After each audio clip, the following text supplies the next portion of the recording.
RRB junior engineer 2024 apply ചെയ്യുന്ന സമയത്ത് post പ്രിഫറൻസിൽ ശ്രദ്ധിക്കേണ്ട കാര്യങ്ങൾ എന്തൊക്കെയാണ്? ഏതൊക്കെ ബ്രാഞ്ചുകാർക്ക് എത്രയൊക്കെ പോസ്റ്റുകളാണ് അപ്ലൈ ചെയ്യാൻ പറ്റുന്നത്? പോസ്റ്റ് പ്രിഫറൻസ് നിങ്ങളുടെ എക്സാമിനെയും കട്ട് ഓഫിനെയും എങ്ങനെയാണ് ബാധിക്കുന്നത്? ഒഴിവുകളുടെ അടിസ്ഥാനത്തിൽ മാത്രമാണോ പോസ്റ്റ് പ്രിഫറൻസ് കൊടുക്കേണ്ടത്? Office wise duty, shift wise duty, emergency ലൈനിൽ വർക്ക് ചെയ്യേണ്ട പോസ്റ്റുകൾ ഏതൊക്കെയാണ്? ഒരു സോണിൽ വാക്കൻസിയുടെയും പ്രിഫറൻസിൻ്റെയും അടിസ്ഥാനത്തിൽ നമുക്ക് എക്സാമിന് എങ്ങനെ അപ്ലൈ ചെയ്യാം തുടങ്ങിയ ചോദ്യങ്ങൾക്കുള്ള ഉത്തരവുമായിട്ടാണ് ഞാനിത് നിങ്ങളുടെ മുന്നിലേക്ക് വന്നിരിക്കുന്നത്. അപ്പോൾ എല്ലാ കൂട്ടുകാർക്കും ഒരിക്കൽ കൂടി സ്കോർ റെയിൽവേ മലയാളത്തിൻ്റെ മറ്റൊരു ഓൺലൈൻ സെഷനിലേക്ക് സ്വാഗതം.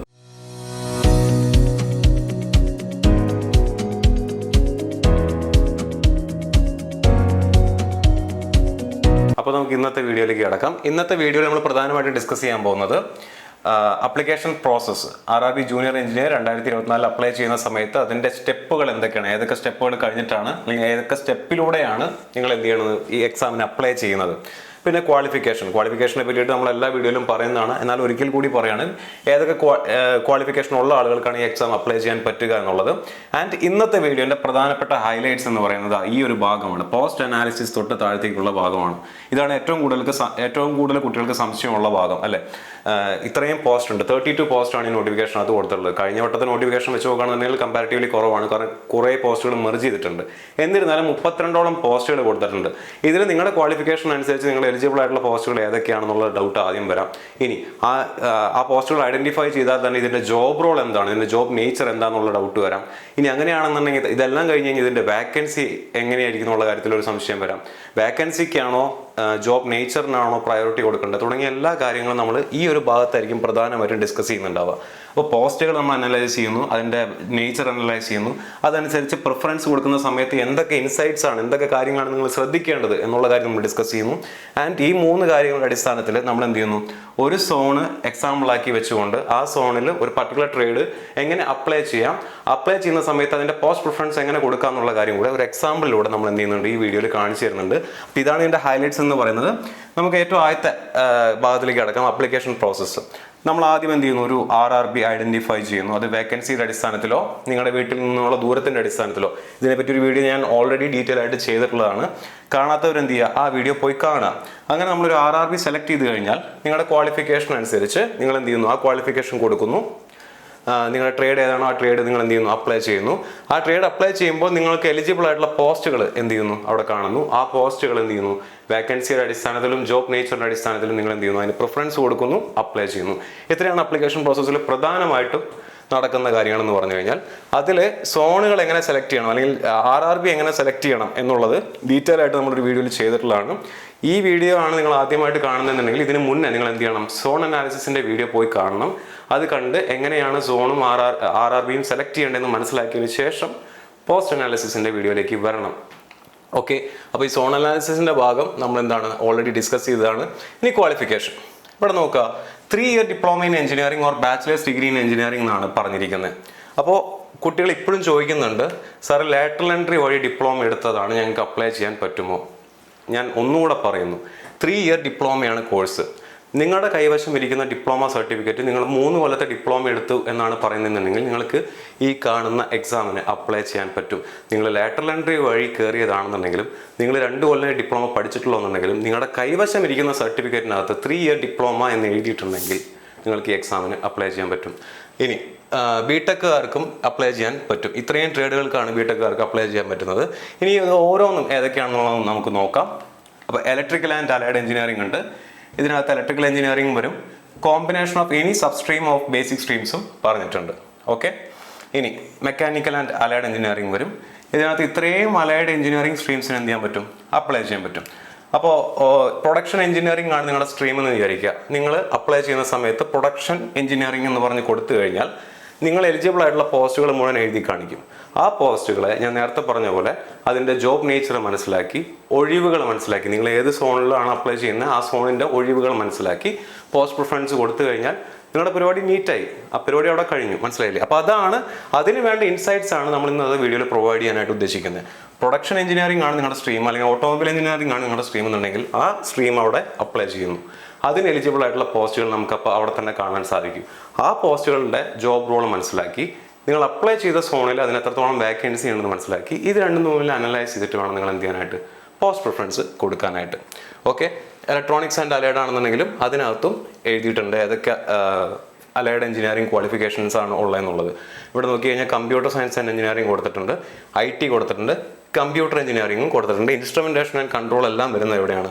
ഇലക്ട്രോണിക്സ് ആൻഡ് അലൈഡ് എഞ്ചിനീയറിംഗിന്റെ കീഴിലാണെന്നുള്ള കാര്യം കൂടെ നിങ്ങൾ എന്ത് ചെയ്യുക, ഓർത്ത് വെക്കുക. ഇനി നിങ്ങൾ ഈ കാണിച്ചിരിക്കുന്ന എല്ലാ അലൈഡ് എഞ്ചിനീയറിംഗ് പോസ്റ്റുകളും നിങ്ങൾക്ക് എന്ത് ചെയ്യാൻ പറ്റും? അപ്ലൈ ചെയ്യുന്ന സമയത്ത് അവിടെ എഴുതി കാണിക്കും. ഇലക്ട്രോണിക്സ് എഞ്ചിനീയറിംഗ് എഴുതി കാണിക്കും, ഇൻസ്ട്രുമെന്റേഷൻ ആൻഡ് കൺട്രോൾ എഞ്ചിനീയറിംഗ് എഴുതി കാണിക്കും. അപ്പോൾ അതിൽ ജസ്റ്റ് ക്ലിക്ക് ചെയ്താൽ മതി, നിങ്ങൾക്ക് എലിജിബിൾ ആയിട്ടുള്ള പോസ്റ്റ് ഓട്ടോമാറ്റിക് ആയിട്ട് സൈറ്റിൽ ലഭ്യമാകും. മനസ്സിലാവുന്നുണ്ടോ? ഇതിൽ കൊടുക്കാത്ത ഏതെങ്കിലും സ്ട്രീമിലാണ് നിങ്ങൾ പഠിച്ചിട്ടുള്ളത് എന്നുണ്ടെങ്കിൽ മാത്രമാണ് കൺഫ്യൂഷന് സാധ്യതയുള്ളൂ. ഇപ്പോൾ ഇതിൽ കാണാത്ത ഏതെങ്കിലും ഒരു സ്ട്രീമാണ് നിങ്ങൾ പഠിച്ചിട്ടുള്ളതെന്നുണ്ടെങ്കിൽ നിങ്ങൾ എന്ത് ചെയ്യേണ്ടി വരും? ഇതിലുള്ള ഏതെങ്കിലും സ്ട്രീമിൻ്റെ ഈക്വലൻസി സർട്ടിഫിക്കറ്റ് റെക്കഗ്നൈസ്ഡ് യൂണിവേഴ്സിറ്റിയിൽ നിന്ന് വാങ്ങിക്കേണ്ടി വരും. അത് ഡോക്യുമെന്റ് വെരിഫിക്കേഷൻ്റെ സമയത്ത് RRB വെരിഫൈ ചെയ്ത് അവരെ അലൗ ചെയ്താൽ മാത്രമാണ് നിങ്ങൾക്ക് ഈ പോസ്റ്റിന് എലിജിബിലിറ്റി കിട്ടുള്ളൂ. ആ കാര്യം കൂടെ ഇവിടെ നിങ്ങൾ ഓർത്ത് വെക്കുക. ഇതിൽ കാണുന്ന സ്ട്രീമിലുള്ള ഒരു ക്വാളിഫിക്കേഷൻ അല്ല നിങ്ങൾക്ക് ഉള്ളതെന്നുണ്ടെങ്കിൽ നിങ്ങൾ ഇതിൽ കാണുന്ന ഏതെങ്കിലും ഒരു സ്ട്രീമിൻ്റെ ഈക്വലൻസി സർട്ടിഫിക്കറ്റ് നിങ്ങൾ പഠിച്ച യൂണിവേഴ്സിറ്റിയിൽ നിന്ന് വാങ്ങിച്ച് ഡോക്യുമെന്റ് വെരിഫിക്കേഷൻ സമയത്ത് സബ്മിറ്റ് ചെയ്യേണ്ടി വരും. ആ സമയത്ത് RRB അത് അലൗ ചെയ്താൽ മാത്രമേ നിങ്ങൾക്ക് ജോലി കിട്ടുള്ളൂ എന്നുള്ള കാര്യം കൂടെ ഇവിടെ മനസ്സിലാക്കി വെക്കാം. ഓക്കെ ആണല്ലോ? അപ്പോൾ ഇത്രയാണ് ക്വാളിഫിക്കേഷനുമായിട്ട് ബന്ധപ്പെട്ട് എനിക്ക് പറയാനുള്ളത്. പ്രധാനമായിട്ടും ഇതാണ് സിവിൽ എഞ്ചിനീയറിംഗിൻ്റെ ക്വാളിഫിക്കേഷൻ എന്ന് പറഞ്ഞു കഴിഞ്ഞാൽ ഇവിടെ BSc-കാർക്ക് അപ്ലൈ ചെയ്യാൻ പറ്റുന്ന ഒരു പോസ്റ്റും കൂടെ ഉണ്ടെന്നുള്ള കാര്യം കൂടി നിങ്ങൾ എന്ത് ചെയ്യുക, ഓർത്തിരിക്കുക. അപ്പോൾ ഇത്രയാണ് ക്വാളിഫിക്കേഷനുമായിട്ട് ബന്ധപ്പെട്ട് പ്രധാനമായിട്ടും നിങ്ങൾ അറിഞ്ഞിരിക്കേണ്ടത്. ഇനി ഇവിടെ നിന്ന് അങ്ങോട്ട് ഡിസ്കസ് ചെയ്യാൻ പോകുന്ന കാര്യങ്ങളാണ് പോസ്റ്റ് പ്രിഫറൻസിൽ നിങ്ങൾ ഏറ്റവും കൂടുതൽ ഹെൽപ്പ് ചെയ്യാൻ പോകുന്നത്. നിങ്ങൾ എക്സാമിന് അപ്ലൈ ചെയ്യുന്ന സമയത്ത് നിങ്ങൾ ഏറ്റവും കൂടുതൽ പോസ്റ്റ് പ്രിഫറൻസ് കൊടുക്കുന്ന സമയത്ത് ഹെൽപ്പ് ചെയ്യാൻ പോകുന്ന ഫാക്റ്റുകൾ അല്ലെങ്കിൽ ഇൻസൈറ്റ്സ് ആണ് നമ്മളിനി ഡിസ്കസ് ചെയ്യാൻ പോകുന്നത്. RRBയുടെ നോട്ടിഫിക്കേഷനകത്ത് കൊടുത്തിട്ടുള്ള പോസ്റ്റുകളെ നമ്മൾ എന്ത് ചെയ്യുന്നു, ഒരു 3 കാറ്റഗറി ആയിട്ട് ഇവിടെ കൊടുത്തിട്ടുണ്ട്. ഇതൊരു എക്സാക്ട് ഡിമാർക്കേഷൻ അല്ല, എന്നിരുന്നാലും ആ പോസ്റ്റുകളുടെ വർക്കിംഗ് നേച്ചർ അല്ലെങ്കിൽ ജോബ് നേച്ചർ അനുസരിച്ചിട്ട് നമ്മൾ എന്ത് ചെയ്യുന്നു, ഇതിനെ 3 കാറ്റഗറി ആയിട്ട് കൊടുത്തിട്ടുണ്ട്. ഇപ്പോൾ ഇവിടെ ഓഫീസ് ഡ്യൂട്ടി ഉണ്ട്, ഷിഫ്റ്റ് ഡ്യൂട്ടി ഉണ്ട്, എമർജൻസി ഡ്യൂട്ടി ഉണ്ട്.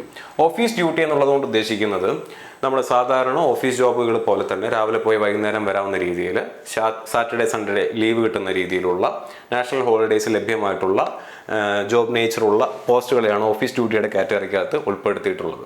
ഷിഫ്റ്റ് ഡ്യൂട്ടി എന്ന് പറഞ്ഞാൽ 8 അവർ ഷിഫ്റ്റിൽ വർക്ക് ചെയ്യാൻ പറ്റുന്ന ജോബ് നേച്ചറുള്ള കാര്യങ്ങളാണ്. പക്ഷേ ഇവിടെ ഈ പറഞ്ഞ പോലെ നാഷണൽ ഹോളിഡേയ്സും മറ്റു കാര്യങ്ങളൊക്കെ കിട്ടണമെന്നുണ്ടെങ്കിൽ നിങ്ങൾ എന്ത് ചെയ്യേണ്ടി വരും, ഷിഫ്റ്റുകൾ എക്സ്ചേഞ്ച് ചെയ്തിട്ടൊക്കെ പോകേണ്ടി വരും. എമർജൻസി ഡ്യൂട്ടി എന്ന് പറഞ്ഞാൽ 24/7 അവൈലബിൾ ആയിരിക്കേണ്ട പോസ്റ്റിലുള്ള ജോബ് നേച്ചറാണ് ഇവിടെ ഉള്ളത്. ഈ 24/7 അവൈലബിൾ ആയിരിക്കണം എന്ന് പറഞ്ഞു കഴിഞ്ഞാൽ 24/7 ഡ്യൂട്ടി എന്നുള്ളതല്ല. ചിലപ്പോൾ ഒരു വർക്കും 24/7 ഉണ്ടാവണമെന്നില്ല, വല്ലപ്പോഴും ആയിരിക്കും എമർജൻസി വരുന്നത്. പക്ഷേ ആ എമർജൻസി വരുന്നത് ഏത് നേരത്താണെന്നുണ്ടെങ്കിലും നമ്മളവിടെ ഉണ്ടായിരിക്കണം എന്നുള്ളതാണ് ഈ ജോബിൻ്റെ നേച്ചർ എന്ന് പറയുന്നത്. അപ്പോൾ ഈ രീതിയിൽ നമ്മൾ എന്ത് ചെയ്യുന്നു, ഇതിനെ 3 ആയിട്ട് ക്ലാസിഫൈ ചെയ്യുന്നു. നോട്ടിഫിക്കേഷനകത്ത് കൊടുത്തിട്ടുള്ള പോസ്റ്റുകളെ അതിൻ്റെ അടിസ്ഥാനത്തിൽ നമ്മൾ എന്ത് ചെയ്തിട്ടുണ്ട്, ഈ 3 ബോക്സിനകത്തും ഉൾപ്പെടുത്തിയിട്ടുണ്ട്. ഈ design and drawing, R&D, DMS എന്നൊക്കെ പറയുന്നത് എന്താണ്, എല്ലാ പോസ്റ്റുകാർക്കും, പ്രത്യേകിച്ച് DMS എല്ലാ പോസ്റ്റുകാർക്കും അപ്ലൈ ചെയ്യാൻ പറ്റുന്നതാണ്. R&D എന്ന് പറയുന്ന ഡിപ്പാർട്ട്മെൻറ്റ് എല്ലാ പോസ്റ്റിനും അപ്ലൈ ചെയ്യാൻ പറ്റുന്ന പോസ്റ്റുകൾ അവിടെ വരുന്നുണ്ട്. ഡിസൈൻ ആൻഡ് ഡ്രോയിങ് ഈ പറയുന്ന ഇലക്ട്രിക്കലുകാർക്കും സിവിലുകാർക്കും മെക്കാനിക്കലുകാർക്കും അതുപോലെ തന്നെ ഇലക്ട്രോണിക്സുകാർക്കും വരുന്നുണ്ട്. ഷിഫ്റ്റ് ഡ്യൂട്ടിക്കകത്ത് വർക്ക്ഷോപ്പ് നോക്കിക്കഴിഞ്ഞാൽ നിങ്ങൾക്ക് കാണാൻ പറ്റും. അതും ഈ പറഞ്ഞ പോലെ തന്നെ എല്ലാ കാറ്റഗറിയിലും എല്ലാ ഡിപ്പാർട്ട്മെന്റിലും വരുന്നതാണ് പലതരത്തിലുള്ള വർക്ക്ഷോപ്സ്. അപ്പോൾ ഈ പറയുന്ന കാറ്റഗറി എല്ലാം ഷിഫ്റ്റ് ഡ്യൂട്ടിക്കകത്ത് വരുന്നതാണ്. എമർജൻസി ഡ്യൂട്ടിയിൽ വരുന്നതാണ് പവർ വരുന്ന മെക്കാനിക്കലിൻ്റെ കീഴിലാണ്. ട്രാക്ക് മെഷീൻ എഞ്ചിനീയറിംഗിന്റെ കീഴിലാണെന്നുണ്ടെങ്കിൽ കൂടി സിവിലുകാർക്ക് അപ്ലൈ ചെയ്യാൻ പറ്റാത്തൊരു പോസ്റ്റാണ്. കാറ്റഗറി നമ്പർ 15 ഈ നോട്ടിഫിക്കേഷൻ നോക്കി നമുക്ക് കാണാൻ പറ്റും. അത് അപ്ലൈ ചെയ്യാൻ പറ്റുന്നത് മെക്കാനിക്കലുകാർക്കും ഇലക്ട്രിക്കലുകാർക്കും ഇലക്ട്രോണിക്സുകാർക്കുമാണ്. PY ബ്രിഡ്ജ് സിവിലിൽ വരുന്നതാണ്, വർക്ക്സ് സിവിലിൽ വരുന്നതാണ്. TRD ഇലക്ട്രിക്കലിൽ വരുന്നതാണ്. ടെലികമ്മ്യൂണിക്കേഷനും സിഗ്നലും SNT സിഗ്നൽ ആൻഡ് ടെലികമ്മ്യൂണിക്കേഷൻ എന്ന് പറയുന്ന ഇലക്ട്രോണിക്സുകാർക്കും ഇലക്ട്രിക്കലുകാർക്കും അപ്ലൈ ചെയ്യാൻ പറ്റുന്ന പോസ്റ്റുകളാണ്. അപ്പോൾ ഇതെല്ലാം എന്താണ്, എമർജൻസി ലൈനിൽ 24/7 അവൈലബിൾ ആയിരിക്കേണ്ട ഒരു ഡ്യൂട്ടീസാണ്. ഷിഫ്റ്റ് ഡ്യൂട്ടിയിൽ വരുന്നതാണ് ഇത്രയും പോസ്റ്റുകൾ എന്ന് പറയുന്നത്. ഓഫീസ് ഡ്യൂട്ടിയിൽ വരുന്നതാണ് ഇത്രയും പോസ്റ്റുകൾ എന്നുള്ളത്. അപ്പോൾ ജോബ് നേച്ചർ നിങ്ങൾ എന്ത് ചെയ്യുക, ആദ്യം മനസ്സിൽ ഉറപ്പിച്ച് വെക്കുക. നിങ്ങൾക്ക് ഏത് ജോലിയോടാണ് താല്പര്യം. ഇതിൽ പല ജോലികളിലും നിങ്ങൾക്ക് എന്ത് ചെയ്യാൻ പറ്റും, പ്രാക്ടിക്കൽ നോളജ് നേടാനും അല്ലെങ്കിൽ ഈ പറയുന്ന പോലെ കുറച്ചുകൂടെ റെസ്പോൺസിബിൾ ആയിട്ടുള്ള ജോലികളും ഉണ്ട്. ഇപ്പോൾ എമർജൻസി ഡ്യൂട്ടി എന്നൊക്കെ പറഞ്ഞു കഴിഞ്ഞാൽ കുറച്ചുകൂടെ റെസ്പോൺസിബിൾ ആയിട്ടുള്ള, എല്ലാ ജോലിക്കും അതിൻ്റെതായിട്ടുള്ള റെസ്പോൺസിബിലിറ്റി ഉണ്ട്. പക്ഷേ എമർജൻസി ഡ്യൂട്ടി എന്ന് പറഞ്ഞു കഴിഞ്ഞാൽ നിങ്ങൾ 24/7 ഡ്യൂട്ടിയിൽ അവൈലബിൾ ആയിരിക്കേണ്ട കുറച്ചുകൂടി അങ്ങനത്തെ റിസ്ക് എലമെന്റ്സ് ഉള്ള ഒരു എക്സൈറ്റിംഗ് ആയിട്ടുള്ള ജോലിയാണ് ഇവിടെ കൂടുതലും വരുന്നത്. ഷിഫ്റ്റ് ഡ്യൂട്ടി എന്ന് പറയുമ്പോൾ വർക്ക്ഷോപ്പ്, ഇതിനകത്ത് പ്രൊഡക്ഷൻ യൂണിറ്റ് വരുന്നുണ്ട്. ഓഫീസ് ഡ്യൂട്ടി എന്ന് പറയുമ്പോൾ ഡിസൈൻ ആൻഡ് ഡ്രോയിങ്ങും R&D ഒക്കെയാണ് ഇവിടെ വരുന്നത്. ഇത് ഓഫീസ് ടൈപ്പ് ഓഫ് ജോലിയാണ് കൂടുതലും വരുന്നത്. അപ്പോൾ നിങ്ങൾക്ക് ഏത് ജോലിയാണ് ഇഷ്ടം എന്നുള്ളത്, നിങ്ങൾ അല്ലെങ്കിൽ ഏത് തരത്തിലുള്ള ഏത് നേച്ചറിലുള്ള ജോലിയാണ് ഇഷ്ടം എന്നുള്ളത് നിങ്ങൾ ഇതിനകത്ത് നിന്ന് ആദ്യം മനസ്സിലാക്കി വെക്കുക. ഇനി ഇത് നമ്മൾ കഴിഞ്ഞ വീഡിയോയിലും കണ്ടതാണ് ആർക്കൊക്കെ ഏതൊക്കെ പോസ്റ്റുകളാണ് എലിജിബിൾ ആയിട്ട് ഉള്ളത് എന്നുള്ളത്. അപ്പോൾ ഇലക്ട്രിക്കൽ ആൻഡ് ഇലക്ട്രോണിക്സുകാരാണെന്നുണ്ടെങ്കിൽ നിങ്ങൾക്ക് DMS എന്ന് പറയുന്ന പോസ്റ്റ് അപ്ലൈ ചെയ്യാൻ പറ്റും. DMS ആക്ച്വലി എല്ലാ ഡിസിപ്ലിനിലുള്ള ആളുകൾക്കും അപ്ലൈ ചെയ്യാൻ പറ്റുന്ന പോസ്റ്റാണ്. ഇനി ഇലക്ട്രിക്കൽ ആൻഡ് ഇലക്ട്രോണിക്സുകാർക്ക് ഇലക്ട്രിക്കൽ ഡിപ്പാർട്ട്മെൻറ്റിൻ്റെ കീഴിലുള്ള പോസ്റ്റുകൾ അപ്ലൈ ചെയ്യാൻ പറ്റും. അവർക്ക് മെക്കാനിക്കലിൻ്റെ കീഴിലുള്ള പോസ്റ്റുകൾ അപ്ലൈ ചെയ്യാൻ പറ്റും. SNTയുടെ കീഴിലുള്ള പോസ്റ്റുകളും അപ്ലൈ ചെയ്യാൻ പറ്റും. അപ്പോൾ നിങ്ങളുടെ സ്ട്രീം എന്ന് പറയുന്നത് ഇലക്ട്രിക്കൽ എഞ്ചിനീയറിങ്ങോ ഇലക്ട്രോണിക്സ് എഞ്ചിനീയറിങ്ങോ ആണെന്നുണ്ടെങ്കിൽ നിങ്ങൾക്ക് DMS ഇലക്ട്രിക്കൽ ഡിപ്പാർട്ട്മെൻറ്റിൻ്റെ കീഴിൽ വരുന്ന എല്ലാ പോസ്റ്റുകളും മെക്കാനിക്കൽ ഡിപ്പാർട്ട്മെൻറ്റിൻ്റെ കീഴിൽ വരുന്ന എല്ലാ പോസ്റ്റുകളും SNTയുടെ കീഴിൽ വരുന്ന എല്ലാ പോസ്റ്റുകളും അപ്ലൈ ചെയ്യാൻ പറ്റുന്നതായിരിക്കും. ഞാൻ ഒരിക്കൽ കൂടി പറയുന്നു, നിങ്ങളുടെ സ്ട്രീം ഇലക്ട്രിക്കലോ ഇലക്ട്രോണിക്സോ ആണെന്നുണ്ടെങ്കിൽ, ആലൈഡ് എഞ്ചിനീയറിംഗിൻ്റെ കാര്യം ഞാൻ ഇവിടെ പറയുന്നില്ല, നിങ്ങളുടെ സ്ട്രീം ഇലക്ട്രിക്കലോ ഇലക്ട്രോണിക്സോ ആണെന്നുണ്ടെങ്കിൽ നിങ്ങൾക്ക് DMSഉം ഇലക്ട്രിക്കലും മെക്കാനിക്കലും SNTയും അപ്ലൈ ചെയ്യാം. നിങ്ങളുടെ സ്ട്രീം മെക്കാനിക്കൽ എഞ്ചിനീയറിംഗ് ആണെന്നുണ്ടെങ്കിൽ, ഓട്ടോമൊബൈലിൻ്റെ പ്രൊഡക്ഷൻ്റെ കാര്യമല്ല ഞാൻ പറയുന്നത്, നിങ്ങളുടെ സ്ട്രീം മെക്കാനിക്കൽ എഞ്ചിനീയറിംഗ് ആണെന്നുണ്ടെങ്കിൽ നിങ്ങൾക്ക് DMS അപ്ലൈ ചെയ്യാൻ പറ്റും. ഇലക്ട്രിക്കലിൻ്റെ കീഴിൽ വരുന്ന എല്ലാ പോസ്റ്റുകളും അപ്ലൈ ചെയ്യാൻ പറ്റും. മെക്കാനിക്കൽ ഡിപ്പാർട്ട്മെൻറ്റിൻ്റെ കീഴിൽ വരുന്ന എല്ലാ പോസ്റ്റുകളും അപ്ലൈ ചെയ്യാൻ പറ്റും. നിങ്ങളുടെ സ്ട്രീം സിവിൽ ആണെന്നുണ്ടെങ്കിൽ നിങ്ങൾക്ക് DMS അപ്ലൈ ചെയ്യാൻ പറ്റും. എഞ്ചിനീയറിംഗ് ഫീൽഡിൽ വരുന്ന എല്ലാ പോസ്റ്റുകളും except category number 15 track machine നിങ്ങൾക്ക് എന്ത് ചെയ്യാൻ പറ്റും, അപ്ലൈ ചെയ്യാൻ പറ്റും. അപ്പോൾ ഇതാണ് നിങ്ങൾക്ക് എലിജിബിൾ ആയിട്ടുള്ള പോസ്റ്റുകൾ എന്ന് പറയുന്നത്. ഞാൻ നേരത്തെ പറഞ്ഞ പോലെ നിങ്ങളുടെ സ്ട്രീം നിങ്ങൾ അവിടെ കൊടുത്തു കഴിഞ്ഞാൽ നിങ്ങൾക്ക് എലിജിബിൾ ആയിട്ടുള്ള പോസ്റ്റ് ഓട്ടോമാറ്റിക്കായിട്ട് അവിടെ ലഭ്യമായിരിക്കും. ഇനി ഇത് നോക്കുക, ഇലക്ട്രിക്കൽ ഡിപ്പാർട്ട്മെൻറ്റിൻ്റെ കീഴിൽ കൊടുത്തിട്ടുള്ള പോസ്റ്റുകൾ, നോട്ടിഫിക്കേഷൻ അത് കൊടുത്തിട്ടുള്ള പോസ്റ്റുകളാണിത്. ജൂനിയർ എഞ്ചിനീയർ ഇലക്ട്രിക്കൽ ഉണ്ട്, junior engineer electrical general service ഉണ്ട്, EMU ആൻഡ് TRS ഉണ്ട്, ഡിസൈൻ ഉണ്ട്, TRD ഉണ്ട്, വർക്ക്ഷോപ്പ് ഉണ്ട്. ഇപ്പോൾ ഇവിടെ ശ്രദ്ധിക്കേണ്ട കാര്യം, students can also apply post in mechanical and SNT. ഈ ഇലക്ട്രിക്കൽ എഞ്ചിനീയർ ഇലക്ട്രിക്കൽ ട്രേഡ് പഠിച്ചിട്ടുള്ള കുട്ടികൾക്ക് ഈ 6 പോസ്റ്റുകൾ മാത്രമല്ല, മെക്കാനിക്കൽ എഞ്ചിനീയറിംഗിൻ്റെ കീഴിൽ വരുന്ന ഈ 8 പോസ്റ്റുകളും SNTയുടെ കീഴിൽ വരുന്ന ഈ 5 പോസ്റ്റുകളും അപ്ലൈ ചെയ്യാൻ പറ്റും എന്നുള്ള കാര്യം ഇവിടെ ഓർത്തിരിക്കുക. ഇപ്പോൾ നിങ്ങൾ ഇലക്ട്രിക്കൽ ട്രേഡുള്ള കുട്ടികളാണ്, നോട്ടിഫിക്കേഷൻ നോക്കിയാൽ ഇലക്ട്രിക്കൽ ഡിപ്പാർട്ട്മെൻറ്റ് എന്ന് പറഞ്ഞിട്ട് ഈ 6 പോസ്റ്റുകൾ മാത്രമേ കാണാൻ പറ്റുള്ളൂ. പക്ഷേ അതിനർത്ഥം ഇലക്ട്രിക്കൽ ഡിപ്പാർട്ട്മെൻറ്റിലുള്ള കുട്ടികൾക്ക് ഈ 6 പോസ്റ്റുകൾ മാത്രമാണോ അപ്ലൈ ചെയ്യാൻ പറ്റുന്നത്? അല്ല. മെക്കാനിക്കലിൻ്റെ കീഴിൽ വരുന്ന ഈ 8 പോസ്റ്റുകളും SNTയുടെ കീഴിൽ വരുന്ന ഈ 5 പോസ്റ്റുകളും നിങ്ങൾക്ക് എന്ത് ചെയ്യാൻ പറ്റും, അപ്ലൈ ചെയ്യാൻ പറ്റും. ആൻഡ് ഈ പോസ്റ്റുകൾ നിങ്ങൾ അപ്ലൈ ചെയ്യുന്ന സോണിൽ ഉണ്ടെങ്കിൽ നിങ്ങൾക്ക് അപ്ലൈ ചെയ്യാൻ പറ്റും. ഇപ്പോൾ ട്രിവാൻഡ്രത്തെ എല്ലാ പോസ്റ്റുകളും ഉണ്ടാവണം നിർബന്ധമില്ല, ചെന്നൈയിലെ എല്ലാ പോസ്റ്റുകളും ഉണ്ടാവണം നിർബന്ധമില്ല, എല്ലാ സോണിലും എല്ലാ പോസ്റ്റും ഉണ്ടാവണം നിർബന്ധമില്ല. നിങ്ങൾ അപ്ലൈ ചെയ്യുന്ന സോൺ അല്ലെങ്കിൽ അപ്ലൈ ചെയ്യുന്ന RRBയിൽ ഈ എല്ലാ പോസ്റ്റുകളും ഉണ്ടെന്നുണ്ടെങ്കിൽ നിങ്ങൾക്ക് ഇതെല്ലാം അപ്ലൈ ചെയ്യാൻ സാധിക്കുന്നതായിരിക്കും. ഓക്കെ ആണല്ലോ. അപ്പോൾ മെക്കാനിക്കലിൻ്റെ കീഴിൽ വരുന്ന പോസ്റ്റുകൾ ഏതൊക്കെയാണെന്ന് നമ്മൾ കണ്ടു, SNTയുടെ കീഴിൽ വരുന്ന പോസ്റ്റുകൾ ഏതൊക്കെയാണെന്ന് നമ്മൾ കണ്ടു. ഇതാണ് എഞ്ചിനീയറിംഗ് ഡിപ്പാർട്ട്മെൻറ്റിന് കീഴിൽ വരുന്ന പ്രധാനപ്പെട്ട പോസ്റ്റുകൾ. ഓക്കെ ആണല്ലോ. ഇനി office versus field post, post preference selection example. Office ജോലിയും ഫീൽഡ് പോസ്റ്റും ഏതാണെന്നുള്ളതൊക്കെ ജോബിൻ്റെ നേച്ചറിനകത്ത് നമ്മൾ ഓൾറെഡി കണ്ട കാര്യമാണ്. ഇനി എന്ത് ചെയ്യുന്നു, അത് വെച്ചിട്ട് പോസ്റ്റ് പ്രിഫറൻസിന് വേണ്ട ഇൻസൈറ്റ്സും അത് വെച്ചിട്ടുള്ളൊരു എക്സാമ്പിളും നമ്മൾ ചെയ്ത് കാണിക്കുന്നതായിരിക്കും. അപ്പോൾ ഇത് നോക്കാം, ഞാൻ മുകളിൽ കൊടുത്തിരിക്കുന്ന ഓഫീസിൽ നിന്നും താഴെ കൊടുത്തിരിക്കുന്നത് ഫീൽഡിൽ നിന്നാണ്. ഓഫീസ് ജോലികൾക്ക് പ്രയോറിറ്റി കൂടുതലും ഫീൽഡിന് പ്രയോറിറ്റി കുറച്ച് കൊടുത്തുകൊണ്ടുള്ള ഒരു പോസ്റ്റ് പ്രിഫറൻസിൻ്റെ ഒരു ചാർട്ടാണ് ഞാനിവിടെ കൊടുത്തിരിക്കുന്നത്. അപ്പോൾ ഇതിൽ എൻ്റെ നമ്പർ 1 പോസ്റ്റിന് എന്തായിരിക്കും, ഓഫീസ് നേച്ചർ ആയിരിക്കും കൂടുതൽ. ഏറ്റവും അവസാനത്തെ പോസ്റ്റ് എന്ന് പറയുന്നതിന് ഫീൽഡ് നേച്ചർ ആയിരിക്കും കൂടുതൽ. കാരണം എനിക്ക് ഓഫീസ് ജോലിയാണ് ഇഷ്ടമെന്നുണ്ടെങ്കിൽ ഞാൻ കൊടുക്കുന്ന പോസ്റ്റ് പ്രിഫറൻസ് ഇങ്ങനെയായിരിക്കും. ഇനി എനിക്ക് ഫീൽഡിലുള്ള വർക്കാണ് ഇഷ്ടം എന്നുണ്ടെങ്കിൽ നേരെ ഉൾട്ട കൊടുത്താൽ എന്തായി, പോസ്റ്റ് പ്രിഫറൻസ് മാറി. അപ്പോൾ നിങ്ങളുടെ ഇഷ്ടമനുസരിച്ച് നിങ്ങൾക്ക് എന്ത് ചെയ്യാം, ഈ പോസ്റ്റ് പ്രിഫറൻസ് തിരിച്ചും മറിച്ചും കൊടുക്കാവുന്നതാണ്. അപ്പോൾ ഓഫീസ് ജോലി ഇഷ്ടമുള്ള ഒരാളാണെന്നുണ്ടെങ്കിൽ ഓഫീസ് ജോലികൾ എന്ത് ചെയ്യുക, ആദ്യം കൊടുക്കുക, ഫീൽഡ് ജോലികൾ എന്ത് ചെയ്യുക, അവസാനം കൊടുക്കുക. ആൻഡ് ശ്രദ്ധിക്കേണ്ട കാര്യം, ഇപ്പോൾ ഇലക്ട്രിക്കൽ ഡിപ്പാർട്ട്മെൻറ്റോ മെക്കാനിക്കൽ ഡിപ്പാർട്ട്മെൻറ്റോ ഇലക്ട്രോണിക്സ് ഡിപ്പാർട്ട്മെൻറ്റോ നിങ്ങൾ ഏത് ട്രേഡ് അപ്ലൈ ചെയ്താലും നിങ്ങൾക്ക് എലിജിബിൾ ആയിട്ടുള്ള പോസ്റ്റുകൾ അവിടെ കാണിക്കുമെന്ന് ഞാൻ പറഞ്ഞു. എല്ലാ പോസ്റ്റും അപ്ലൈ ചെയ്യാൻ നോക്കുക, ഒരു പോസ്റ്റ് സ്കിപ്പ് ചെയ്യരുത്. എല്ലാ പോസ്റ്റുകളും അതിൻ്റെ ജോബ് നേച്ചർ അനുസരിച്ച് വേക്കൻസി അനുസരിച്ച് അപ്ലൈ ചെയ്യാൻ നോക്കുക. നിങ്ങൾക്ക് എത്ര പോസ്റ്റ് അപ്ലൈ ചെയ്യാൻ പറ്റുമോ എല്ലാ പോസ്റ്റുകളും വെച്ച് എന്ത് ചെയ്യുക, അപ്ലൈ ചെയ്യുക. ഓക്കെ.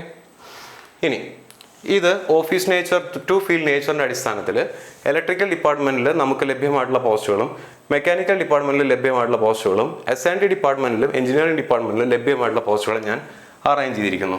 ഇതിൽ ഏറ്റവും മുകളിൽ കൊടുത്തിരിക്കുന്നതിനെല്ലാം ഓഫീസ് നേച്ചറാണ് കൂടുതലും, താഴെ കൊടുത്തിരിക്കുന്നതിനെല്ലാം ഫീൽഡ് നേച്ചറാണ് കൂടുതൽ.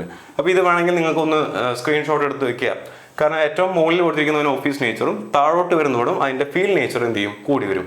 ഇടയിലുള്ളത് ഷിഫ്റ്റ് വൈസ് ഡ്യൂട്ടീസ് ആണ്, ഏറ്റവും മുകളിൽ ഓഫീസ് ഡ്യൂട്ടീസ് ആണ്, താഴെ വരുന്നത് എന്താണ്, എമർജൻസി ലൈനിൽ വർക്ക് ചെയ്യുന്ന 24/7 അവൈലബിൾ ആയിട്ടുള്ള ഡ്യൂട്ടീസുമാണ്. പോസ്റ്റ് പ്രിഫറൻസ് കൊടുക്കുമ്പോൾ നിങ്ങൾക്ക് ഇലക്ട്രിക്കൽ ഡിപ്പാർട്ട്മെന്റിന്റെ പോസ്റ്റുകൾ ഓഫീസ് ഡ്യൂട്ടി തൊട്ട് ഫീൽഡ് ഡ്യൂട്ടി വരെ താഴോട്ട് മാത്രം കൊടുക്കണം എന്ന് നിർബന്ധമില്ല. ഓഫീസ് ഡ്യൂട്ടിയിലുള്ള എല്ലാ പോസ്റ്റുകളെയും ഇങ്ങനെയും കൊടുക്കാം അല്ലേ. ഞാൻ ആദ്യം പോസ്റ്റ് പ്രിഫറൻസ് ഫസ്റ്റ് ഇലക്ട്രിക്കലിന് കൊടുത്തു, ഇലക്ട്രിക്കൽ ഡിസൈനിന് കൊടുത്തു, സെക്കൻഡ് മെക്കാനിക്കൽ ഡിസൈനിന് കൊടുത്തു, തേർഡ് SNT ഡിസൈനിന് കൊടുത്തു, അങ്ങനെ കൊടുത്ത് വേണമെങ്കിൽ പോവാം. ഫോർത്ത് ഇലക്ട്രിക്കലിന്റെ ജൂനിയർ എഞ്ചിനീയർ ഇലക്ട്രിക്കലിന് കൊടുത്തു, ഫിഫ്ത്ത് ഇങ്ങനെ കൊടുത്തു പോകാം. ഇനി അതല്ല നിങ്ങൾക്ക് നിങ്ങളുടെ ട്രേഡിലുള്ളത് മാത്രം മതി എന്നുണ്ടെങ്കിൽ ഇലക്ട്രിക്കലിൻ്റെ എല്ലാം ആദ്യം കൊടുത്തിട്ട് പിന്നെ മെക്കാനിക്കലിൻ്റെ കൊടുത്തിട്ട് പിന്നെ SNTയുടെ കൊടുത്തിട്ടും പോവാം. ഇനി ഇതിനകത്ത് വരുന്ന എക്സ്ട്രാ രണ്ട് പോസ്റ്റുകൂടെ ഉണ്ട്. ഒന്ന് ട്രാക്ക് മെഷീൻ്റെ കാര്യം ഞാൻ ഓൾറെഡി പറഞ്ഞതാണ്. അതെവിടെ വരുന്നതാണ്? എഞ്ചിനീയറിംഗ് ഡിപ്പാർട്ട്മെന്റിൽ വരുന്നതാണ്. പക്ഷെ ആർക്കാണ് അപ്ലൈ ചെയ്യാൻ പറ്റുന്നത്? SNTക്കാർക്കും, അതായത് ഇലക്ട്രോണിക്സ് ഡിപ്പാർട്ട്മെന്റുകാർക്കും മെക്കാനിക്കലുകാർക്കും ഇലക്ട്രിക്കലുകാർക്കും അപ്ലൈ ചെയ്യാൻ പറ്റുന്ന പോസ്റ്റാണ്. പിന്നെ ഏത് ട്രേഡിലുള്ള കുട്ടികൾക്കും അപ്ലൈ ചെയ്യാൻ പറ്റുന്ന DMS ഏത് നേച്ചറുള്ളതാണെന്നാണ് ഞാൻ പറഞ്ഞത്. DMS ഓഫീസ് നേച്ചറുള്ളതാണ്. അപ്പോൾ നിങ്ങൾക്ക് DMS പ്ലേസ് ചെയ്യുന്ന സമയത്ത് ഡിസൈൻ കഴിഞ്ഞ പാടെ വേണമെന്നുണ്ടെങ്കിൽ എന്ത് ചെയ്യാം? DMSനെ പ്ലേസ് ചെയ്യാം. ട്രാക്ക് മെഷീൻ എന്ന് പറയുന്ന എമർജൻസി ലൈനിൽ വരുന്നതാണ്. അപ്പോൾ നിങ്ങൾക്ക് എന്ത് ചെയ്യാം? അതിനെ ഇതിൻ്റെ അടിയിൽ നിങ്ങൾക്ക് നിങ്ങളുടെ ഇതനുസരിച്ച് വെക്കാവുന്നതാണ്. ഇനി നേരെ മറിച്ച് ഫീൽഡാണ് നിങ്ങൾക്ക് ഏറ്റവും ആദ്യം വേണമെന്നുണ്ടെങ്കിൽ ഈ പറയുന്ന ട്രേഡുകൾ എന്ത് ചെയ്യുക? ഏറ്റവും ആദ്യം വെക്കുക. ആൻഡ് അതിന് ഞാൻ നേരത്തെ പറഞ്ഞ പോലെ ട്രേഡ് വൈസ് നിങ്ങൾക്ക് എന്ത് ചെയ്യാം? താഴത്തോട്ട് പ്രിഫർ ചെയ്യാം. അല്ലെങ്കിൽ ഈ പറയുന്ന പോലെ നേച്ചർ അനുസരിച്ച് നിങ്ങൾക്ക് എന്ത് ചെയ്യാം? ഇങ്ങനെ സിക്സാക് പോലെ എന്ത് ചെയ്യാം? പോസ്റ്റ് പ്രിഫറൻസ് കൊടുത്തും പോകാവുന്നതാണ്. ഈ രണ്ട് കാര്യം കൂടെ ഓർത്തിരിക്കുക. ട്രാക്ക് മെഷീൻ നിങ്ങൾക്ക് അപ്ലൈ ചെയ്യാൻ പറ്റുന്നതാണ്, DMS നിങ്ങൾക്ക് അപ്ലൈ ചെയ്യാൻ പറ്റുന്നതാണ്. അതിനെയും ഇതിനകത്ത് എന്ത് ചെയ്യുക? പ്ലേസ് ചെയ്യാവുന്നതാണ്. ഓക്കെ. ഇനി ഇത് കഴിഞ്ഞ ക്ലാസ് ഞാൻ ഓൾറെഡി കാണിച്ചതാണ്. നമ്മുടെ ഇതിൻ്റെ എന്താ പറയുന്നത്, നമ്മുടെ വീടിൻ്റെ അടുത്തുള്ള ഏറ്റവും അടുത്തുള്ള 5 RRBs ആണ് ഇവിടെ കൊടുത്തിട്ടുള്ളത്. അതിൻ്റെ ഡിഫറൻറ്റ് സോൺസ് ഞാൻ കൊടുത്തിട്ടുണ്ട്. അവിടെയുള്ള വേക്കൻസീസ് നമ്മൾ കഴിഞ്ഞ ക്ലാസ്സിൽ കണ്ടതാണ്. ബാംഗ്ലൂരിൽ സിവിലിന് 195 വേക്കൻസിയാണുള്ളത്, മെക്കാനിക്കലിന് 202 വേക്കൻസി, ഇലക്ട്രോണിക്സിന് 205 വേക്കൻസി. ചെന്നൈക്കാണെന്നുണ്ടെങ്കിലോ 154 വേക്കൻസിയാണ് സിവിലിനുള്ളത്, 444 മെക്കാനിക്കലിന്, ആൻഡ് ഇലക്ട്രിക്കലിനും ഇലക്ട്രോണിക്സിനും 484. മുംബൈയിലാണ് ഏറ്റവും കൂടുതൽ വേക്കൻസി വന്നിരിക്കുന്നത്, 555, 800, 897. സെക്കന്ദരാബാദ് 386, 178, 229, ട്രിവാൻഡ്രം 50, 58, 71. ഈ 5 വേക്കൻസീസ് അഞ്ച് RRBs ചൂസ് ചെയ്തതിൻ്റെ പിന്നെ കാരണം എന്ന് പറഞ്ഞാൽ നമ്മുടെ കേരളത്തിലെ കുട്ടികൾ ഏറ്റവും കൂടുതൽ അപ്ലൈ ചെയ്യാൻ സാധ്യതയുള്ള, കാരണം വീടിൻ്റെ അടുത്ത് കിടക്കുന്നതാണ്, നാടിൻ്റെ അടുത്ത് കിടക്കുന്നതാണ്, അപ്ലൈ ചെയ്യാൻ സാധ്യതയുള്ള 5 RRBs ആണിത്. ഓക്കെ. അപ്പോൾ ഏതൊക്കെ പോസ്റ്റുകളാണ് നോട്ടിഫിക്കേഷനകത്ത് കൊടുത്തിട്ടുള്ളത് നമ്മൾ മനസ്സിലാക്കി. ആ പോസ്റ്റുകളുടെ ജോബ് നേച്ചർ നമ്മൾ മനസ്സിലാക്കി. നേച്ചറിന്റെ അടിസ്ഥാനത്തിൽ നമ്മൾ അതിന്റെ office duty to field duty നമ്മൾ എന്ത് ചെയ്തു? ഓരോ ഡിപ്പാർട്ട്മെന്റിലെയും എങ്ങനെയാണ് ജോബുകൾ അറേഞ്ച് ചെയ്തിരിക്കുന്നത് എന്നുള്ളത്, പോസ്റ്റ് വൈസ് അറേഞ്ച് ചെയ്തിരിക്കുന്നത് എന്നുള്ളത് ഞാൻ കാണിച്ചു തന്നു. ഇനി ഏറ്റവും കൂടുതൽ വേക്കൻസീസ് ഉള്ള RRB സദേൺ റീജിയണിലെ ഏതാണ്? മുംബൈ ആണെന്നും നമുക്ക് അപ്ലൈ ചെയ്യാൻ പറ്റുന്ന ഓരോ RRBs ഏതൊക്കെയാണെന്നുള്ളത് 5 RRBസും അതിലുള്ള ഓരോ ഡിപ്പാർട്ട്മെന്റിന്റെ വേക്കൻസീസ് എത്രയാണെന്നുള്ളത് നമ്മൾ കണ്ടു. ഇതിനകത്ത് നിന്ന് ഞാൻ ഒരു RRB എടുക്കുന്നു, ഒരു എക്സാമ്പിളായിട്ട് നിങ്ങളുടെ മുന്നിലേക്ക് വെക്കുകയാണ്.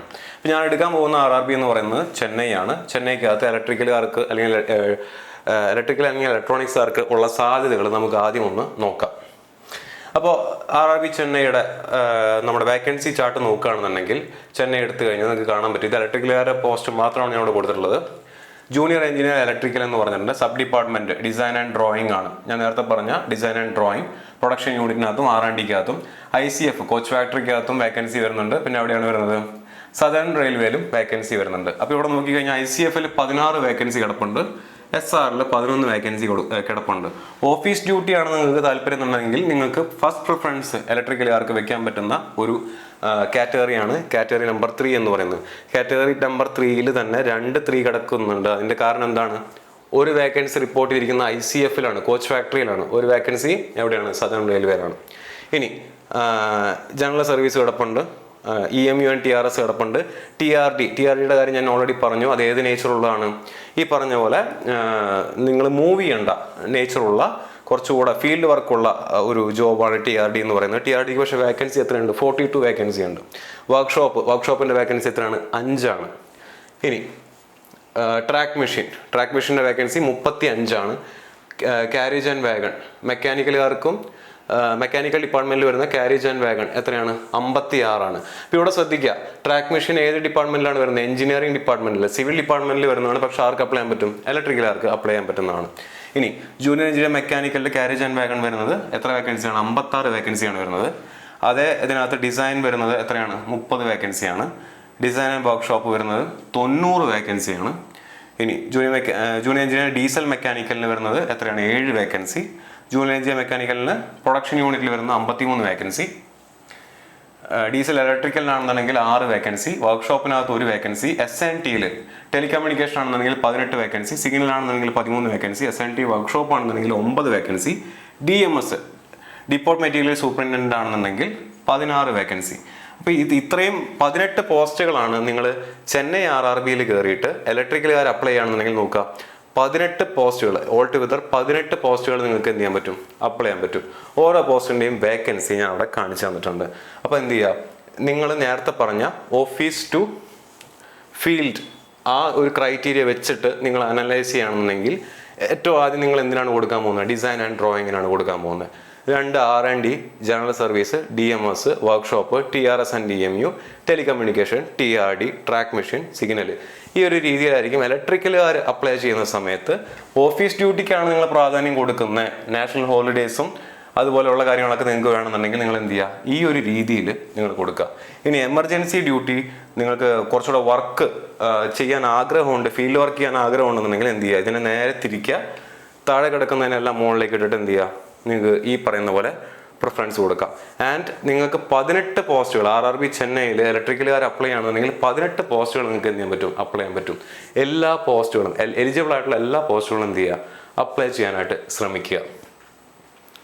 ഇനി RRB ചെന്നൈയിൽ സോൺ എടുക്കുന്നു, സദേൺ റെയിൽവേൻ്റെ കോച്ച് ഫാക്ടറി ഉണ്ട്. അതിൽ ഇലക്ട്രിക്കൽ കൊടുത്തു കഴിഞ്ഞാൽ ഇലക്ട്രിക്കലിൻ്റെ പോസ്റ്റിൽ ഡിസൈൻ ആൻഡ് ഡ്രോയിങ്ങിൽ 2 പോസ്റ്റുകൾ അവൈലബിൾ ആണ്. ജനറൽ സർവീസ് വരുന്നുണ്ട്, വർക്ക്ഷോപ്പ് വരുന്നുണ്ട്, EMU വരുന്നുണ്ട്, TRD വരുന്നുണ്ട്. SNTയിൽ വർക്ക്ഷോപ്പും ടെലികമ്മ്യൂണിക്കേഷനും സിഗ്നലും. മെക്കാനിക്കലിൽ design, production, carriage and wagon, workshop, diesel shed. അപ്പോൾ ഇവിടെ ഞാൻ കാരേജ് ആൻഡ് വാഗൺ ആക്ച്വലി എന്താണ്, വർക്ക്ഷോപ്പിൻ്റെ മോഡിലാണ് ഇട്ടിരിക്കുന്നത്. അത് നോക്കിക്കഴിഞ്ഞാൽ ഇത് എവിടെയാണ്, മെക്കാനിക്കലിന്. ഇവിടെ നോക്കിക്കഴിഞ്ഞാൽ നിങ്ങൾക്ക് കാണാൻ പറ്റും മെക്കാനിക്കൽ വർക്ക്ഷോപ്പിന് 1 വേക്കൻസിയാണുള്ളത് അല്ലേ. മെക്കാനിക്കൽ കാരേജ് ആൻഡ് വാഗൺ നോക്കുക, മെക്കാനിക്കൽ കാരേജ് ആൻഡ് വാഗൺ നോക്കി കഴിഞ്ഞാൽ നിങ്ങൾക്ക് കാണാൻ പറ്റും 56 വേക്കൻസിയാണുള്ളത്. അപ്പോൾ അതുകൂടെ നോക്കിയിട്ട് നിങ്ങൾ എന്ത് ചെയ്യുക, അപ്ലൈ ചെയ്യാൻ ശ്രമിക്കുക. ട്രാക്ക് മെഷീൻ വരുന്നുണ്ട്, DMSും വരുന്നുണ്ട്. അപ്പോൾ ഇത്രയുമാണ് ചെന്നൈയിൽ നിങ്ങൾ പോസ്റ്റ് പ്രിഫറൻസ് കൊടുക്കുന്ന സമയത്ത് ശ്രദ്ധിക്കേണ്ട കാര്യം. ഡിസൈൻ ആണ്, നിങ്ങൾ ഓഫീസ് ടു ഫീൽഡ് വർക്ക് ആണെന്നുണ്ടെങ്കിൽ ഈ ഒരു രീതിയിൽ എന്ത് ചെയ്യുക, അപ്ലൈ ചെയ്യാൻ നോക്കുക. ആൻഡ് നിങ്ങൾക്ക് ഇങ്ങനെയും അപ്ലൈ ചെയ്ത് പോകാം. ഡിസൈൻസിനെല്ലാം ആദ്യം വെക്കാം, ജനറൽ സർവീസ് ആയിട്ട് വരുന്ന കാര്യങ്ങൾ 2ാമത് വെക്കാം, വർക്ക്ഷോപ്പിനൊക്കെ 3ാമത് വെക്കാം. അങ്ങനെയൊക്കെ ചെയ്യുമ്പോൾ വേക്കൻസി കൂടെ നോക്കിയിട്ട് ചെയ്യാൻ ശ്രമിക്കുക. ഇനി അപ്പോൾ അപ്ലിക്കേഷൻ പ്രോസസ്സിനകത്ത് നമ്മൾ സോണ് RRB മനസ്സിലാക്കി, നിങ്ങൾക്ക് എലിജിബിൾ ആയിട്ടുള്ള പോസ്റ്റുകൾ ട്രേഡ് ഏതാണെന്ന് ഐഡന്റിഫൈ ചെയ്തു, അതിനനുസരിച്ചുള്ള പോസ്റ്റുകൾ മനസ്സിലാക്കി ആ പോസ്റ്റിൻ്റെ ജോബ് നേച്ചറും വേക്കൻസിയും അനുസരിച്ച് നിങ്ങൾ എന്ത് ചെയ്യുക, പ്രിഫറൻസ് കൊടുക്കുക. ഇനി ഇതാ അപ്ലിക്കേഷൻ ലിങ്ക് ഓപ്പൺ ചെയ്ത് കഴിഞ്ഞാൽ നിങ്ങൾക്ക് ആദ്യം തന്നെ നിങ്ങളുടെ അടുത്ത് ചോദിക്കും നിങ്ങൾ ഏത് RRBയിലാണ് അപ്ലൈ ചെയ്യുന്നതെന്ന്. അപ്പോൾ ഈ എക്സാമ്പിൾ വെച്ചിട്ട് ഞാൻ എന്ത് ചെയ്യുന്നു, ചെന്നൈ കൊടുക്കുന്നു, ചെന്നൈ RRB അപ്ലൈ ചെയ്യുന്നു. ബേസിക് ഡാറ്റാസ് എല്ലാം ഫില്ല് ചെയ്ത് കഴിഞ്ഞാൽ നിങ്ങളുടെ അടുത്ത് നിങ്ങളുടെ ക്വാളിഫിക്കേഷൻ ചോദിക്കും. അപ്പോൾ ഞാൻ കൊടുത്തിരിക്കുന്ന ക്വാളിഫിക്കേഷൻ എന്ന് പറയുന്നത് ഡിഗ്രി ഇൻ എഞ്ചിനീയറിംഗ് ആണ്. ഏത് സ്ട്രീമാണ് ഞാൻ സെലക്ട് ചെയ്യുന്നത് ഇലക്ട്രിക്കൽ എഞ്ചിനീയറിംഗ് ആണ്. ഇത് ഇവിടെ നോക്കി കഴിഞ്ഞാൽ നിങ്ങൾക്ക് കാണാൻ പറ്റും ഞാൻ നേരത്തെ പറഞ്ഞ ആ അലൈഡ് എഞ്ചിനീയറിങ്ങിനകത്ത് എഴുതി വെച്ചിട്ടുള്ള എല്ലാ സ്ട്രീംസും ഇവിടെ കൊടുത്തിട്ടുണ്ട്. ഇപ്പോൾ നിങ്ങൾ ഈ പറയുന്ന ഓട്ടോമൊബൈൽ എഞ്ചിനീയറിംഗ് ആണ് നിങ്ങൾ പഠിച്ചതെന്നുണ്ടെങ്കിൽ നിങ്ങൾക്ക് അത് ക്ലിക്ക് ചെയ്ത് കഴിഞ്ഞാൽ നിങ്ങൾക്ക് എലിജിബിൾ ആയിട്ടുള്ള പോസ്റ്റുകൾ മുഴുവൻ ഈ സോണിനകത്ത് എവിടെ RRB ചെന്നൈക്കകത്തുള്ള ഓട്ടോമൊബൈൽ എഞ്ചിനീയറിംഗിന് അപ്ലിക്കബിൾ ആയിട്ടുള്ള എല്ലാ പോസ്റ്റും അവർ കാണിക്കും. അതിനെ ഞാൻ നേരത്തെ പറഞ്ഞ ജോബ് നേച്ചറിൻ്റെ അടിസ്ഥാനത്തിൽ വേക്കൻസിയുടെ അടിസ്ഥാനത്തിൽ നിങ്ങൾ എന്ത് ചെയ്യുക, അപ്ലൈ ചെയ്യാൻ ശ്രമിക്കുക. ഇത് താഴോട്ട് സ്ക്രോൾ ചെയ്ത് കഴിഞ്ഞാൽ ബാക്കിയുള്ള സ്ട്രീംസ് എല്ലാം അതിനകത്ത് കാണിക്കും.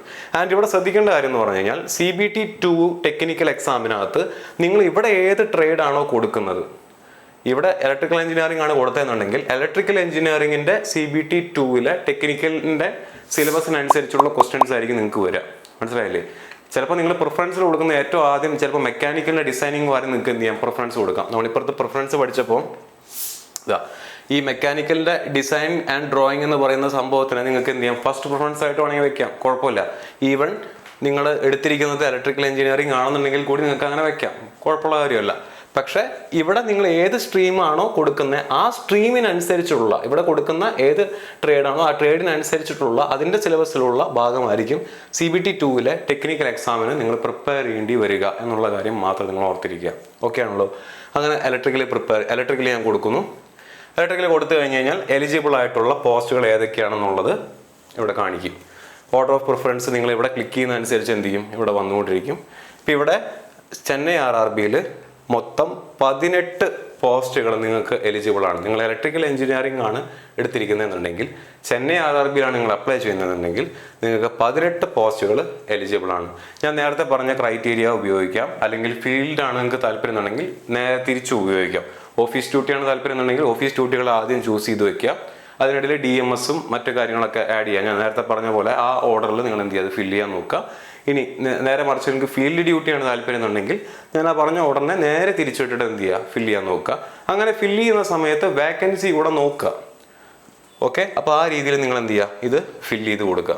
അപ്പോൾ ആ രീതിയിൽ ഫില്ല് ചെയ്ത് കഴിഞ്ഞാൽ നിങ്ങൾക്ക് എന്ത് ചെയ്യാൻ പറ്റും, ഇത് ഓക്കെ ആക്കാൻ പറ്റും. ആൻഡ് ഇവിടെ ഞാൻ ഒരിക്കൽ കൂടി പറയുന്നു, നിങ്ങൾ അവിടെ കൊടുത്തിട്ടുള്ള ട്രേഡ് ഏതാണോ, ഇപ്പോൾ ഇവിടെ നോക്കിക്കഴിഞ്ഞാൽ നിങ്ങൾക്ക് കാണാൻ പറ്റും മെക്കാനിക്കൽ ഡിസൈൻ കാറ്റഗറി നമ്പർ 10. ഈ 10നെ നിങ്ങൾക്ക് എന്ത് ചെയ്യാം, ഫസ്റ്റ് പ്രിഫറൻസ് ആയിട്ട് വെക്കാം. 10നെ ഫസ്റ്റ് പ്രിഫറൻസ് ആക്കി വെച്ചാലും നിങ്ങൾ അവിടെ അപ്ലൈ ചെയ്തിരിക്കുന്നത് ഇലക്ട്രിക്കൽ എഞ്ചിനീയറിംഗ് ആയതുകൊണ്ട് നിങ്ങൾ പഠിക്കേണ്ട ട്രേഡ് എന്ത് തന്നെയാണ്, ഇലക്ട്രിക്കൽ തന്നെയാണെന്നുള്ള കാര്യം കൂടെ നിങ്ങളിവിടെ മനസ്സിലാക്കി വെക്കുക. ഇങ്ങനെ ഓർഡർ ഓഫ് പ്രിഫറൻസ് കൊടുക്കുക. ഇവിടെ കൊടുക്കുന്ന നിങ്ങൾ പ്ലസ് കൊടുക്കുന്നതനുസരിച്ച് എന്ത് ചെയ്യും, ഇവിടെ ഓർഡർ ഓഫ് പ്രിഫറൻസ് വരും. നിങ്ങൾക്ക് ഇത് എന്ത് ചെയ്യാം, അങ്ങോട്ടും ഇങ്ങോട്ടും ഷിഫ്റ്റ് ചെയ്യാം, ക്യാൻസൽ ചെയ്യാം. പക്ഷെ ഞാൻ പറയുന്നത് നിങ്ങൾക്ക് എലിജിബിൾ ആയിട്ടുള്ള 18 പോസ്റ്റുകൾ ചെന്നൈയിലുണ്ടെങ്കിൽ ആ 18 പോസ്റ്റുകൾ നിങ്ങൾ എന്ത് ചെയ്യുക, അപ്ലൈ ചെയ്യുക. ട്രിവാൻഡ്രമാണ് എടുക്കുന്നതെങ്കിൽ ട്രിവാൻഡ്രത്ത് എത്ര പോസ്റ്റാണോ നിങ്ങൾ അപ്ലൈ ചെയ്യുന്ന ട്രേഡിനുള്ളതെന്നുണ്ടെങ്കിൽ അത്രയും പോസ്റ്റുകൾ അപ്ലൈ ചെയ്യുക. ആൻഡ് അതിനെ ജോബ് നേച്ചർ അനുസരിച്ച് വേക്കൻസി അനുസരിച്ച് നിങ്ങൾക്ക് പറ്റുന്ന രീതിയിൽ നിങ്ങൾ എന്ത് ചെയ്യുക, പോസ്റ്റ് പ്രിഫറൻസ് കൊടുക്കുക. ഇത്രയാണ് നമ്മുടെ ഇന്നത്തെ വീഡിയോ കൊണ്ട് പ്രധാനമായിട്ടും നമ്മൾ ഉദ്ദേശിക്കുന്നത്. ജോബിൻ്റെ നേച്ചർ മനസ്സിലാക്കിക്കൊണ്ട്, വേക്കൻസി മനസ്സിലാക്കിക്കൊണ്ട്, നിങ്ങളുടെ ഇഷ്ടം എന്താണെന്ന് തിരിച്ചറിഞ്ഞുകൊണ്ട് നിങ്ങൾ എന്ത് ചെയ്യുക, എക്സാമിന് അപ്ലൈ ചെയ്യാനായിട്ട് ശ്രമിക്കുക. അപ്പോൾ ഈ വീഡിയോയിലൂടെ നിങ്ങൾക്ക് ജോബ് പ്രിഫറൻസും സോണിൻ്റെ എങ്ങനെയാണ് അനാലിസിസ് നടത്തുന്നത് ഉള്ളതും എക്സാമിന് എങ്ങനെ അപ്ലൈ ചെയ്യാമെന്നുള്ള ഇൻസൈറ്റ്സും കിട്ടിയെന്ന് വിചാരിക്കുന്നു. ഇതുപോലുള്ള വീഡിയോസുമായിട്ട് നമുക്ക് വീണ്ടും കാണാം.